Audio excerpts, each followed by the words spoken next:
मैं ब्रजेश्वर प्रसाद उपाध्याय, श्री दान कोलेंडर कॉलेज आवलखेड़ा से। प्यारे बच्चों, विभाग के आदेशानुसार और माननीय हमारी प्रधानाचार्य श्रीमती डॉक्टर ममता शर्मा के निर्देशानुसार मैं आपको कई वीडियो शेयर कर चुका हूँ। आपने लाइक भी किए, मुझे ज्ञात हुआ है। आज मैं आपको कक्षा 12 में रसायन विज्ञान में उत्प्रेरण के बारे में जानकारी देने जा रहा हूँ। अगर ये वीडियो आपको अच्छी लगे तो उसे लाइक करना, शेयर भी करना। अब उत्प्रेरण के बारे में मैं आपको समझा रहा हूँ। उत्प्रेरण क्या होता है? कुछ रासायनिक क्रियाएं बहुत मंद गति से होती हैं। यदि ताप बढ़ा दें तो अभिक्रियाएं तीव्र गति से होने लगती हैं। बर्जीलियस ने सन 1825 में ये देखा कि कुछ अभिक्रियाओं में कोई बाहरी पदार्थ मिला दिया जाए तो उसका वेग की दर बढ़ जाती है या घट जाती है। तो बाहरी पदार्थ की उपस्थिति मात्र से यह क्रिया का वेग और वेग उसका बढ़ गया या घट गया। तब इस बाहरी पदार्थ के भार और अवस्था में कोई परिवर्तन नहीं हुआ। इस बाहरी पदार्थ को उन्होंने उत्प्रेरक और इस घटना को उत्प्रेरण कहा। जिस प्रकार हम ऑक्सीजन गैस बनाते हैं तो पोटेशियम क्लोराइड को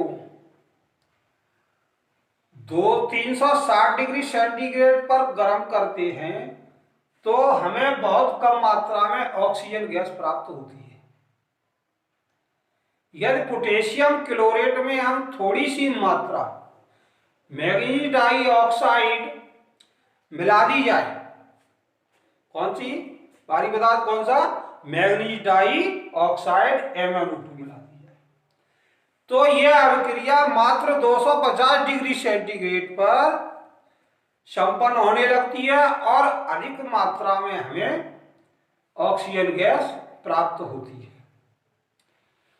तो इस बाहरी पदार्थ को ही बर्जीलियस ने उत्प्रेरक का नाम दिया। अब उत्प्रेरण क्या है?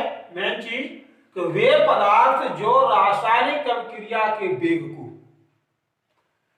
परिवर्तित कर देते हैं उत्प्रेरक कहलाते हैं तथा यह घटना उत्प्रेरण कहलाती है। ये इसकी परिभाषा हुई उत्प्रेरण।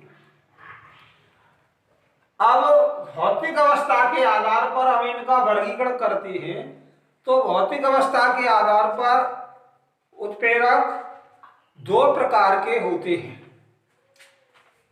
उत्प्रेरण कितने प्रकार के होते हैं? दो प्रकार के। नंबर 1 समांग उत्प्रेरण। समांग उत्प्रेरण क्या है? देखिए नाम से ही समांग।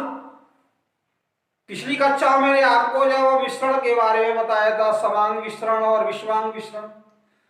समांग उसे कहते हैं दोनों प्रवाहिताएं एक जैसी हों, यानी समांग उत्प्रेरण उसे कहेंगे जिसमें अभिकारक और उत्प्रेरक दोनों की अवस्था एक जैसी हो।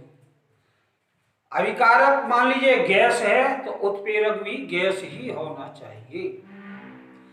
यदि अभिकारक हमारा द्रव है तो उत्प्रेरक भी द्रव होना ही चाहिए। उसे हम कहते हैं समांग उत्प्रेरण। तो इसमें दोनों प्रवाहिताएं एक जैसी होती है। जैसे मैंने यह उदाहरण दिया है SO2 था NO2, सल्फर डाइऑक्साइड भी गैस है, ऑक्सीजन भी गैस है।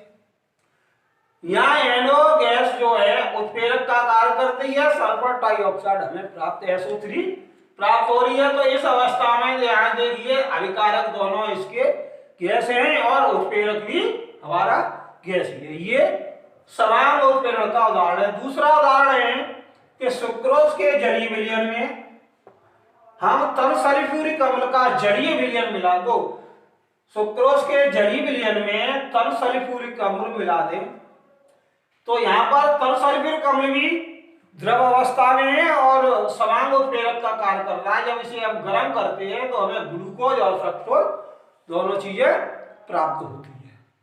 ये समांग उत्प्रेरण हुआ। अब आता है विषमांग उत्प्रेरण।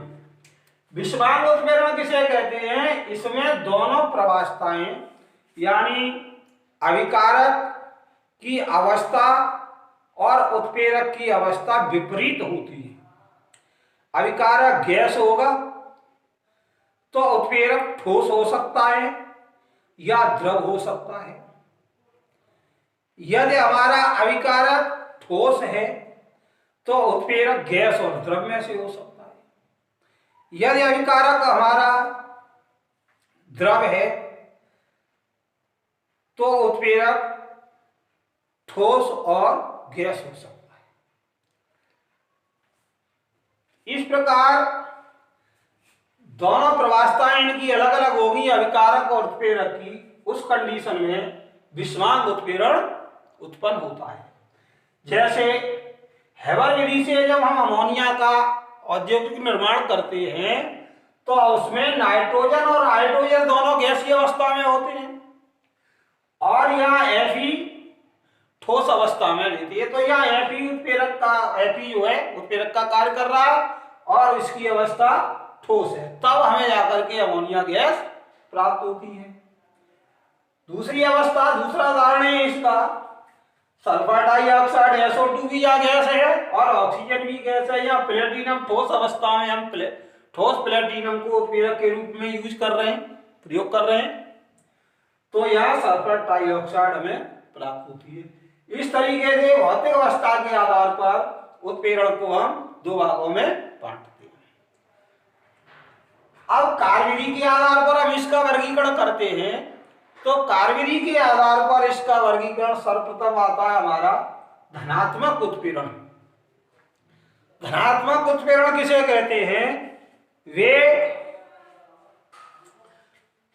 उत्प्रेरक जो अभिक्रिया की गति को तीव्र बढ़ा दे, अभिक्रिया बहुत धीमी हो रही हो उस अभिक्रिया को तेजी से कर दे, अभिक्रिया के वेग को बढ़ा दे, तो क्रिया धनात्मक उत्प्रेरक तथा घटना धनात्मक उत्प्रेरण कहलाती है। जैसे नाइट्रोजन और हाइड्रोजन दोनों आपस में क्रिया करती हैं तो बहुत ही समय बाद यानी बहुत ही अधिक समय में हमें अमोनिया गैस प्राप्त होती है। यदि इसमें हम Fe चूर्ण मिला दें, आयरन चूर्ण मिला दें, तो अभिक्रिया तेजी से होने लगती है, उसका वेग बढ़ जाता है। तो यहाँ पर Fe चूर्ण जो है उत्प्रेरक का कार्य कर रहा है। इसी प्रकार दूसरा उदाहरण है जिंक और सल्फ्यूरिक अम्ल के विलयन में हम जो है कॉपर सल्फेट का विलयन मिला दें तो जिंक सल्फेट और हाइड्रोजन गैस हमें आसानी से प्राप्त होती है। तो यहाँ कॉपर सल्फेट धनात्मक उत्प्रेरक का कार्य कर रहा है। एक और उदाहरण देखिए, आप सब जानते हैं कि हाइड्रोजन और ऑक्सीजन के संयोग से जल बनता है, लेकिन यह कई वर्षों में बन पाता है। यदि हम इसमें प्लेटिनम की मात्रा थोड़ी सी डाल दें तो यह अभिक्रिया का वेग, अभिक्रिया थोड़ी तेजी से होने लगती है। तो ये सभी धनात्मक उत्प्रेरण के उदाहरण हैं। अब आता है नेक्स्ट दूसरा ऋणात्मक उत्प्रेरण। ऋणात्मक उत्प्रेरण किसे कहते हैं कि ये केवल जो है धनात्मक उत्प्रेरण का ठीक उल्टा होता है या विलोम होता है, ये मान लीजिए। ऋणात्मक उत्प्रेरण में जब कोई उत्प्रेरक रासायनिक क्रिया की गति को कम कर देता है। वहां धनात्मक में क्या था, अभिक्रिया की गति को बढ़ा रहा है और यहाँ उसकी गति को कम कर रहा है। उसे हम ऋणात्मक उत्प्रेरक तथा घटना को ऋणात्मक उत्प्रेरण कहते हैं। ऋणात्मक उत्प्रेरण तब कार्य करते हैं, कोई क्रिया बहुत तेजी से हो रही हो, उसे कंट्रोल करने के लिए हमें कोई बाहरी पदार्थ मिलाते हैं। तो वो बाहरी पदार्थ क्या होता है, उत्प्रेरक। उसके द्वारा क्रिया उचित समय पर उचित रूप में संपन्न हो जाती है। जैसे इसका उदाहरण है, सोडियम सल्फाइड में ऑक्सीजन गैस मिला दें और सोडियम सल्फाइड और ऑक्सीजन ग्लिसरॉल मिला करके सोडियम सल्फेट प्राप्त होता है हमें। दूसरा उदाहरण है,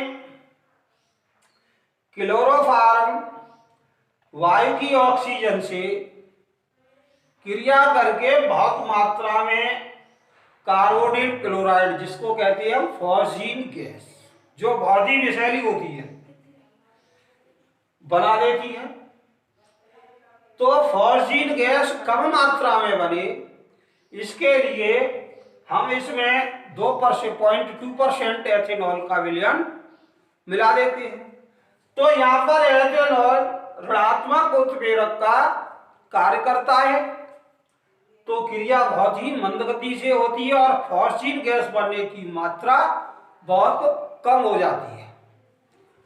ये ऋणात्मक उत्प्रेरक का उदाहरण बहुत ही इंपॉर्टेंट है, क्यों, कभी कभी जब मैं क्लोरोफॉर्म बच्चों आपको पढ़ाऊंगा उस पीरियड में एक प्रश्न आता है इससे संबंधित कि क्या कारण है कि क्लोरोफॉर्म को रंगीन बोतल में और एथेनॉल मिला करके रखा जाता है।